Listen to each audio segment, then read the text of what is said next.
ଖାତାକୁ ଆସିବ ମୋଟା ଅଙ୍କର ସବସିଡି। विद्युत हार वृद्धि हेतु जदि आपण टेंशन हेउछंती तेबे व्यस्त हुअंते नहीं, कारण आमे आपन को एक सहज उपाय कहबाकू जाउछु। वर्तमान केवल गोटे नुहे अनेक लाभदायक योजना सरकार द्वारा परिचालित होउची, जा विद्युत हार वृद्धि लोकन को आराम देव। सेथि मध्य गोटे होउची पीएम सूर्यघर मुक्त बिजुली योजना, जो थे आपण को मागा विद्युत सह सब्सिडी मध्य प्रदान करेंगे सरकार। एने गतकाली राज्य कैबिनेट रे मोहर बाजी। प्रधानमंत्री सूर्यघर मुक्त बिजुली योजना सब्सिडी नहीं कैबिनेट रो अनुमोदन। 3 किलोवाट रूफटॉप सोलार पाई किलोवाट पिछा 25,000 टंका हिसाब रे 2 किलोवाट पर्यंत एवं 3 किलोवाट पाई अतिरिक्त 10,000 टंका सब्सिडी देवा नहीं कैबिनेट रे निष्पत्ति।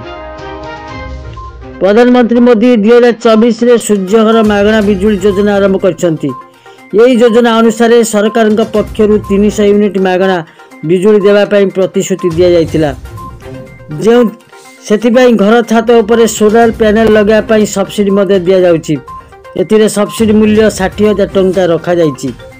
यही योजनार लाभ आपण मध्य नहीं पारिबे, किंतु एई पैसा आपण किबली ओ केमिति पाइबे ता प्रथमे जानिबा निहाती आवश्यक। 2024 बजेट अनुसार सरकार 1 कोटी परिवार को 300 यूनिट बिजुली देवा को कही। यही योजना पाई प्रथमे आपण को ऑनलाइन रे आवेदन करिया पड़िबो। ओडिसा रे मध्य यही योजना लागू पाई कैबिनेट रो अनुमोदन मिलिछि, जा को आपण ऑफिशियल वेबसाइट जरिया रे करि परिबे। या पर आपण निज बैंक खातार समस्त तथ्य देबे एवं कैंसल चेक मध्य देबा पड़िबो। समस्त प्रक्रिया शेष पर सब्सिडी मिलवा को पाखापाखि 30 दिन समय लगी पारे, जहाँपाई आपण को धैर्य सहकारे अपेक्षा करिया को पड़िबो।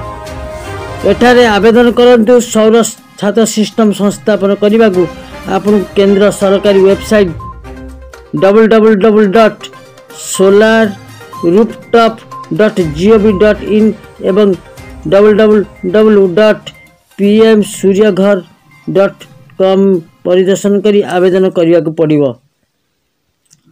प्रधानमंत्री सूर्यघर योजना पाई आधार कार्ड, आय प्रमाण पत्र, आधार सहित संयुक्त मोबाइल नंबर, वर्तमान बैंक अकाउंट, अपडेट विद्युत बिल, राशन कार्ड, जाति प्रमाण पत्र, आय प्रमाण पत्र रहिबा आवश्यक। Bureau report Ipsita news corner. वीडियोटी भल लगी आपण वीडियोटी को गोटे लाइक, सब्सक्राइब एवं सांग साथी सहित शेयर करंतु।